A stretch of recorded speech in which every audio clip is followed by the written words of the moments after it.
বিস্ময়কর ব্যাপার, এবং এটা মানে সংবিধানের সাথে যাচ্ছে না। তো এখন আপনি সমালোচনা করতে পারেন, বাট এটা তো গড়ে ওঠেনি, এবং এই যে ইউনূস সাহেব যতদিন থাকবেন সেটা গড়ে উঠবে বলে তো মনে হচ্ছে না। সুতরাং এটা আর গড়ে উঠবে না।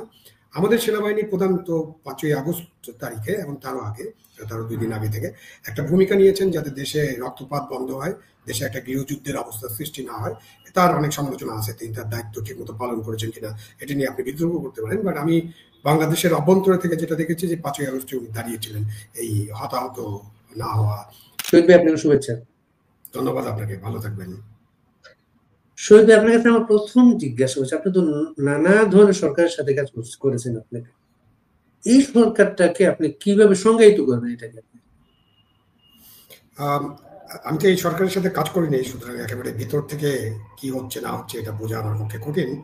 আর আমার চাকরি শুরু জেনারেল এরশাদের সময়, তারপরে বেগম খালেদা জিয়া, শেখ হাসিনা, আবার বেগম খালেদা জিয়া এবং শেখ হাসিনার সরকারের সাথে কাজ করার আমার সুযোগ হয়েছে।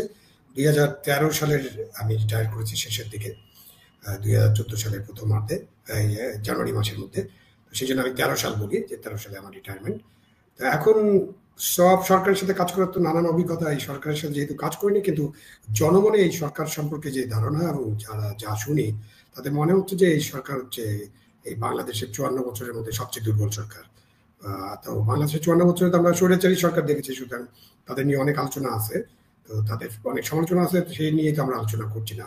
তো বর্তমান সরকারকে যখন দেখি আমরা, তখন দেখি এটা খুবই দুর্বল সরকার, তাদের নানান সীমাবদ্ধতা, এবং কোনো কোনো দলের পরামর্শে তারা চলার চেষ্টা করছেন যেটা তাদের জন্য বিপজ্জনক হয়ে যাচ্ছে। এবং তাদের যে সাধারণভাবে যে রাজনীতিতে যদি বলেন যে আপনার সংবিধান, তারপরে সংস্কার, আপনার বিচার, এই তারপরে রাজনৈতিক দলকে ঐক্যমতে আনা, সেখানে তো তাদের অনেক দিন ধরে তারা চেষ্টা করছেন। এখন পর্যন্ত আমরা ফাইনাল কোনো শেপ দেখতে পারিনি, সুতরাং 1 বছরের মাথায় এসে বলতে হবে যে আমরা তো আগামী কয়েকদিনের মধ্যে এটা দেখতে পারবো। আর সরকার তো শুধুমাত্র এই সংস্কার করার জন্য আসে না, বা সরকার শুধুমাত্র একটা ইলেকশন করে দেওয়ার জন্য আসে না। মানে সরকারের কাজ হচ্ছে যে দেশের যে সাধারণ যে কাজগুলো, মানে দায়গুলো, সেগুলো প্রতিপালন করা। যেমন ধরেন আইন শৃঙ্খলা পরিস্থিতি, তো সেখানে এই সরকারকে জনগণ তো কোনো নাম্বারই হয়তো দিবে না, কারণ আইন শৃঙ্খলা পরিস্থিতির অবস্থা খুবই খারাপ। দ্রব্যমূল্য, এটা রমজান মাসে কিছুটা কন্ট্রোলে ছিল, বাট তারপরে দ্রব্যমূল্য যেভাবে বেড়েছে তাতে আমাদের যে 1 কোটি নিরন্ন মানুষ আছে, যেটার সংখ্যা দারিদ্র সীমার নিচে, প্রায় 7 কোটি মানুষ, তারা খুব কষ্টে আছে, এবং আরো মানুষ কষ্টের মধ্যে পড়তে যাচ্ছে, কারণ 28 ভাগ দারিদ্র সীমার নিচে, আর 18 ভাগ অপেক্ষা করছে আগামী 1 মাসের মধ্যে জয়েন করার জন্য। তো একটা দেশের যদি 28 আর 18 46% মানুষ যদি দারিদ্র সীমার নিচে অবস্থান করে, তাহলে আপনি বুঝতেই পারছেন যে আমাদের দেশের অর্থনৈতিক অবস্থাটা কি। অনেক ঢাকঢোল পেটানো সত্ত্বেও আমাদের ব্যবসায়ীরা দেশের অভ্যন্তরে এবং বাইরে থেকে যে ইনভেস্টমেন্ট হওয়ার কথা ছিল অর্থনৈতিক চাকা সচল রাখার জন্য, সেগুলো হচ্ছে না। আমাদের বিভিন্ন শিল্প কারখানায় নানান গোলযোগের কারণে এবং 5ই আগস্টের পরে হামলা, লুট এবং আগুন লাগাই দেওয়ার কারণে এখন ধরেন 28 লক্ষর বেশি শ্রমিক তারা চাকরি হারিয়েছেন, আরো অনেক শ্রমিক চাকরি হারাবেন, এদের মধ্যে নারী শ্রমিক অনেক বেশি। দেশের অন্যান্য পরিস্থিতি যদি বিবেচনা করি, আইন শৃঙ্খলা তো একেবারেই পরিস্থিতি খুব নাজুক, এবং মবের একটা মূল্যকে আমরা এখন পরিণত হয়েছি। যখন তখন যেখানে খুশি কয়েকজন মিলে একটা মব সৃষ্টি করলেই তারা ওখান থেকে কিছু লাভ করেন, এবং তারপরে সেই মবটা আবার রাজনৈতিক মবের দিকে আমরা এগিয়ে চলছি। তো এই যে মবের শাসনটাকে আসলে ফ্যাসিবাদী শাসন বলা হয়। ফ্যাসিবাদী শাসনের শুরুটা যদি আমরা চিন্তা করি, ওই আপনার মুসলিনের সময়, ওটা কিন্তু মবের শাসন ছিল, মব দিয়ে এই ফ্যাসিবাদ কায়েম করা হয়েছিল। বাট আমাদের দেশে তো রাজনৈতিক দলগুলো আছে, তারা নির্বাচন করে ক্ষমতায়, যে তারাও আবার একটা কর্তৃত্ববাদী শাসন করেছে। এখনকার শাসনটাকে তখন আপনি বিবেচনা করবেন যে এই মবের মূল্য যদি চলতে থাকে, তাহলে এটা তো ফ্যাসিবাদের আরেকটা রূপ। তো এই সব মিলিয়ে এই সরকারকে আপনি অনেক সমালোচনা সরকারের, বাট সরকার এখন একটা নির্বাচনের জন্য ঘোষণা দিয়েছে, মানে বিশেষ করে প্রধান উপদেষ্টা Nobel laureate doctor Mohammad Yunus, তিনি গত 5ই আগস্ট যে বক্তব্য রেখেছেন, এবং তারপরও তার দপ্তর থেকে যত বক্তব্য রাখা হচ্ছে, বলা হচ্ছে যে ফেব্রুয়ারি মাসে নির্বাচন হবে, এবং এই নির্বাচন বাংলাদেশের জন্য একটা অনিবার্য নির্বাচন। আমাদের নির্বাচনে যেতে হবে, কারণ অনির্বাচিত সরকার এই দেশটাকে যেভাবে চালানো দরকার, দেশ যেভাবে চলে, সেই দেশটা চলছে না। শহীদ ভাই, আপনি বাংলাদেশের রাষ্ট্রপ্রধান হচ্ছেন রাষ্ট্রপতি।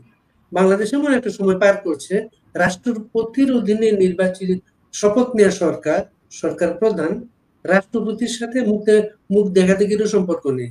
সেনাবাহিনী প্রধান সব জায়গায় যাচ্ছেন, এমনকি প্রধান বিচারপতির কাছেও যাচ্ছেন সেনাবাহিনী প্রধান।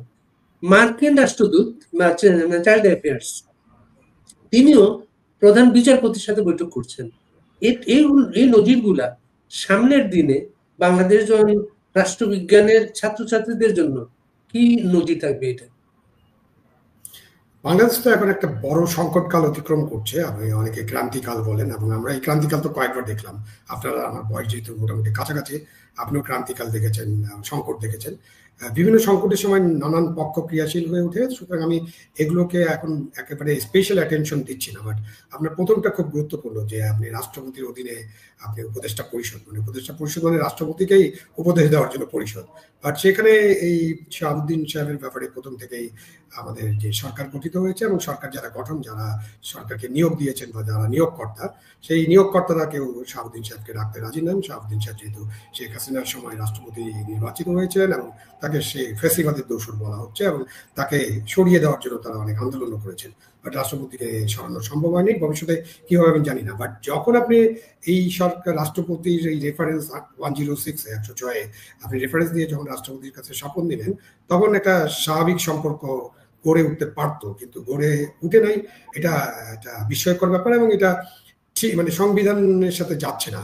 তো এখন আপনি সমালোচনা করতে পারেন, বাট এটা তো গড়ে ওঠেনি। এবং এই যে ইনুস সাহেব যতদিন থাকবেন সেটা গড়ে উঠবে বলে তো মনে হচ্ছে না। সুতরাং এটা আর গড়ে উঠবে না। আমাদের সেনাবাহিনী প্রধান তো 5ই আগস্ট তারিখে এবং তারও আগে, তারও 2 দিন আগে থেকে একটা ভূমিকা নিয়েছেন, যাতে দেশে রক্তপাত বন্ধ হয়, দেশে একটা গৃহযুদ্ধের অবস্থা সৃষ্টি না হয়। তার অনেক সমালোচনা আছে, তিনি তার দায়িত্ব ঠিক মতো পালন করেছেন কিনা এটা নিয়ে আপনি বিদ্রোহ করতে পারেন। বাট আমি বাংলাদেশের অভ্যন্তরে থেকে যেটা দেখেছি, যে 5ই আগস্টে উনি দাঁড়িয়েছিলেন এই হতাহত না হওয়া, সিভিল ওয়ারের দিকে দেশটা চলে না যাওয়া, আরো কিছু গন্ডগোল না হওয়া, এইসব থেকে রক্ষা করার জন্য তিনি একটা দায়িত্ব নিয়েছিলেন, এবং বিভিন্ন রাজনৈতিক দলকে ডেকেছিলেন। তারা ক্যান্টনমেন্টে গিয়েছিলেন, এবং উনি বলছেন আমি দায়িত্ব নিলাম, এবং তখন উনি ডিক্লেয়ার করেন যে দেশের প্রধানমন্ত্রী চলে গিয়েছেন। সুতরাং তারপরে একটা সরকারের জন্য অপেক্ষা করতে হয়, এবং 8 তারিখে একটা সরকার গঠিত হয়। সুতরাং সেনাবাহিনী প্রধান যে বিভিন্ন জায়গায় যাচ্ছেন, দেখা করছেন, কথা বলছেন, সেনাবাহিনী প্রধান কিন্তু তার ভূমিকাটা খুব স্পষ্ট। উনি কিন্তু ক্ষমতা দখল করেন নাই। ভবিষ্যতে কি হবে এটা আমি জানি না। বাট উনি কোনো ক্ষমতা দখল করে উনি 111 করেন নাই, বা উনি ক্ষমতা দখল করে একটা সামরিক শাসন দেন নেই। উনি যেটা প্রথম থেকে বলার চেষ্টা করছেন সেটা হলো 18 মাসের মধ্যে একটা নির্বাচন হওয়া দরকার। সেই সময় যখন 5ই আগস্টের আগস্ট মাসে উনি বলেছিলেন যে 18 মাসের মধ্যে একটা নির্বাচন হবে, এবং একটা সরকার গঠিত হতে যাচ্ছে, যে সরকারের প্রধান দায়িত্ব হচ্ছে একটা নির্বাচন করা। আমি যা দেখছি যে উনার যে মুভমেন্ট সবকিছু কিন্তু এখনো নির্বাচন কেন্দ্রে। উনি আরেকবার বলেছিলেন যে ডিসেম্বরের মধ্যে একটা নির্বাচন হতে হবে, 1 জানুয়ারি থেকে যেন নির্বাচিত সরকার দায়িত্ব গ্রহণ করতে পারে। এখন অনেক আলাপ আলোচনার ভিত্তিতে তো ডক্টর ইউনূস সাহেব ফেব্রুয়ারিতে নিয়ে গেছেন এই নির্বাচন, যদিও উনি প্রথমে ডিসেম্বর বলেছিলেন, পরে জুন বলেন, তারপরে এপ্রিল বলেছিলেন, লন্ডন বৈঠকের পরে ফেব্রুয়ারি বলেছিলেন, তারপর নানান কানান ঘোষা ছিল, যদি কিন্তু এটা হলে ওটা হবে। বাট এখন উনি মোটামুটি ওনার বক্তব্য থেকে বুঝছি যে প্রধান উপদেষ্টার পক্ষ থেকে, অনেক উপদেষ্টা হতে এটা চান না, বাট প্রধান উপদেষ্টার পক্ষ থেকে তারা ফার্ম যে তারা একটা নির্বাচন করবেন। তো সেই কারণে আমি দেখছি যে সেনাবাহিনী প্রধান যাদের সাথে কথা বলছেন, সম্ভবত, আমি তো জানি না ভিতরের খবর, এবং মিডিয়াতে কিন্তু এটা প্রকাশিত হয় না, এটা তো প্রিভিলেজ টক, দুজন কথা বলেছেন, এবং দুজনের বাইরে কেউ ছিলেন না। সুতরাং ওনারা কারা কথা বলছেন, ভবিষ্যতে সেনাবাহিনী প্রধান যদি একটা বই লেখেন, প্রকাশ করেন, অথবা আমাদের প্রধান বিচারপতি, অথবা রাষ্ট্রপতি, অথবা আমাদের প্রধান উপদেষ্টা, তারা যদি সব নোট রেখে থাকেন, তাহলে ভবিষ্যতে যখন তারা এইসব করবেন, তখন হয়তো আমরা জানতে পারবো। আমরা তো আমেরিকার মতো না যে একটা 20-30 বছর পরে সব আলোচনা আপনি প্রকাশিত হয়ে যাবে, এবং ওখানে যেটা সিস্টেম আছে যে আপনি যাই আলোচনা করবেন রেকর্ডেড হয়ে যাবে। আপনার এখন অনেক রেকর্ড আমরা দেখতে পারি, ওই যে হেনরি কিসিঞ্জারের সাথে বঙ্গবন্ধু শেখ ডক্টর কামাল হোসেন কি আলোচনা করছিলেন, তখনকার প্রেসিডেন্টের সাথে কি আলোচনা করেছেন, সবকিছু প্রকাশিত হয়ে যায়, আরো অন্যান্য বিষয় প্রকাশিত হয়। আমাদের দেশে তো সেটা হয় না, রেকর্ডও করা হয় না, এবং রেকর্ড রাখা হয় না। সুতরাং আমরা হয়তো কখনই জানবো না যে আসলে কি কি আলোচনা হয়েছিল। যদি তারা কোনোদিন লিখেন বা মুখ খুলেন, তখন হয়তো আমরা জানতে পারবো। বাট আমার কাছে মনে হয় যে ফাইনাল লাইনটা হচ্ছে সেনাবাহিনী প্রধান চাচ্ছেন দেশে একটা নির্বাচন হোক, এবং নির্বাচিত সরকার দায়িত্ব গ্রহণ করুন। যেই কারণে যে অনির্বাচিত সরকার, ডক্টর ইউনূসের সরকারের নানান দিক থেকে তাদের যে দুর্বলতা, এটা প্রকাশিত হয়ে গেছে, এবং দেশটা আসলে ভালোভাবে চলছে না। সুতরাং একটা নির্বাচিত সরকার আসলে দেশটা হয়তো ভালো চলবে। অনেকে এটাও বলবেন যে নির্বাচিত সরকার তো আমরা দেখেছি, আমরা গত 54 বছর অনেক সরকার দেখেছি, এবং তারা নির্বাচন করছে, নির্বাচন ছাড়া সরকার ছিল, সেনাবাহিনীর সরকার ছিল, সেনা সরকার ছিল, সব কোনো সরকারই তো আমাদেরকে কোনো ভালো পথ দেখিয়ে যায়নি। তো এইবার নির্বাচন হলে কি সব ভালো হয়ে যাবে? না, সব ভালো হবে না। বাট নির্বাচন, এই যে আন্দোলন, এই যে বিশাল পরিবর্তন, এই পরিবর্তনের মধ্যে দিয়ে নিশ্চয়ই রাজনৈতিক দলগুলো কিছুটা শিক্ষা নেবে, এবং শিক্ষা নেওয়ার কারণে হয়তো ভালো করবে না এরকমটা নিশ্চিত করে বলা যায় না। কারণ আমরা 90 গণঅভ্যুত্থানের পরে, স্বৈরাচার পতনের পরে, ওনাকে স্বৈরাচার বললে এখন আবার অনেকে হাসাহাসি করেন, কারণ তার চেয়ে বেশি স্বৈরাচার ইতিমধ্যে বাংলাদেশের জনগণ দেখেছে। তো তারপরে কিন্তু আমরা প্রথম 10 বছর 91, 96 থেকে 2001 আমরা কিন্তু মোটামুটি ভালো শাসন ব্যবস্থা দেখেছি।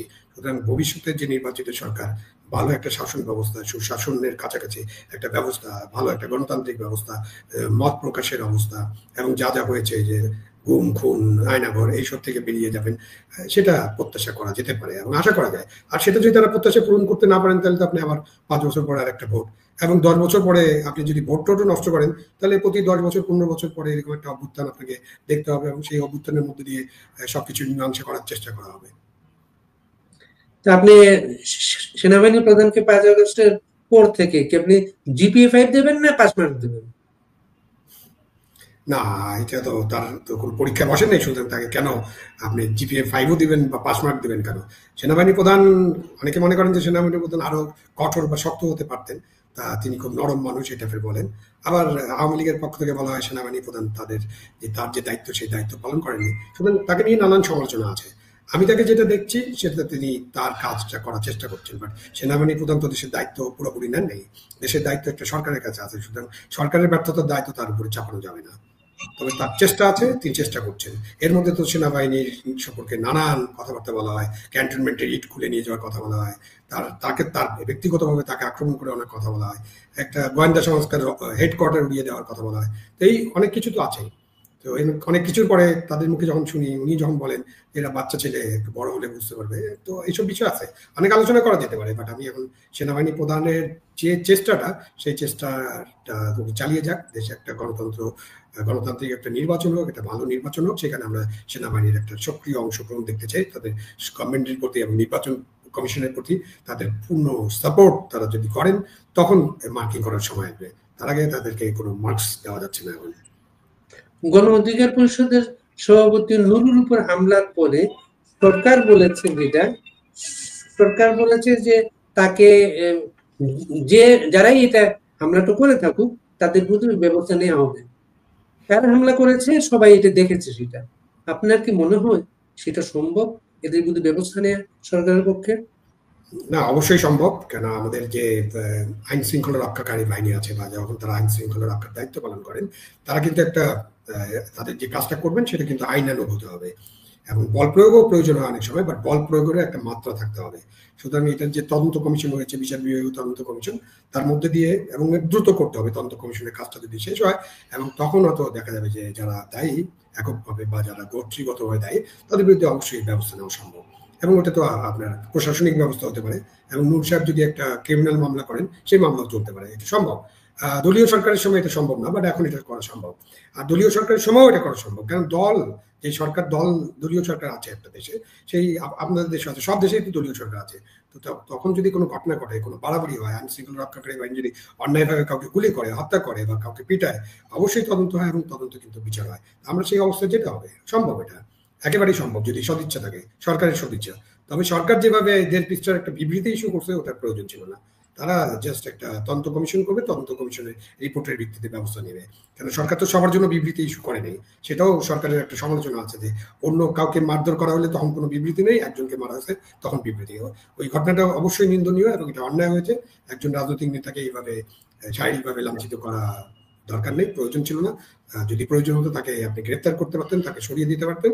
বাট ঘটনাটা কিন্তু আলোচনার দাবি রাখে। কেন, জাতীয় পার্টির অফিসে যে তাদেরকে আপনি এই চেষ্টা করবেন যে তাদের অফিস থেকে বের করে দেওয়ার, বা তাদের অফিসে হামলা করবেন, অফিসে আগুন দিবেন এবং তাদের নিষিদ্ধ করার জন্য, সেখানে তো যাওয়ার দরকার নেই। আপনি নিষিদ্ধ করার দাবি কার কাছে করবেন? যে কোনো দলকে নিষিদ্ধ করার দাবি, এটা রাজনৈতিক অধিকার, আপনি করতে পারেন। এখানে একটা কথা আমি বলতে চাই, যেটা হলো যে একজন নাগরিক হিসেবে আমি মনে করি কোনো দলকে নিষিদ্ধ করা বা কোনো রাজনৈতিক গোষ্ঠীকে নিষিদ্ধ করা কোনো সমাধান নয়। সমাধানটা জনগণের কাছে চেয়ে দেন, জনগণ বিচার করবে, জনগণ তুলনা করবে, এবং তুলনা করে জনগণ ঠিক করবে যে তারা কোন দলকে পছন্দ করে, কোন দলকে পছন্দ করে না। তারপরে যখন আপনি এই দাবি তুলতেই পারেন, দাবি তুলতে তো কোনো অসুবিধা নেই। সেই দাবিটা কার কাছে? সরকারের কাছে। তাহলে তাদের তো জাতীয় পার্টির অফিসের দিকে না যেয়ে বা ওই অফিসের সামনে হট্টগোল না করে, তাদের তো সরকার যেখানে থাকেন, মানে সরকার প্রধান যেখানে থাকেন, যেখানে অফিস করেন, সেখানে যাওয়াটা সঙ্গত ছিল।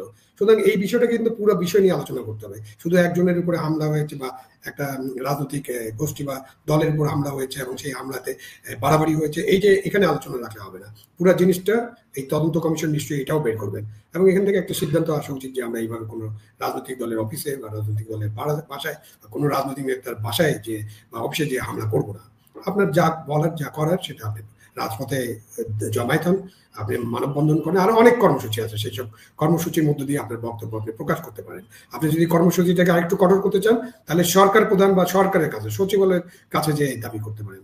দাবি করার অনেক জায়গা আছে, আমরা দেখেছি তো কোন দাবি কোথায় কিভাবে করা যায়।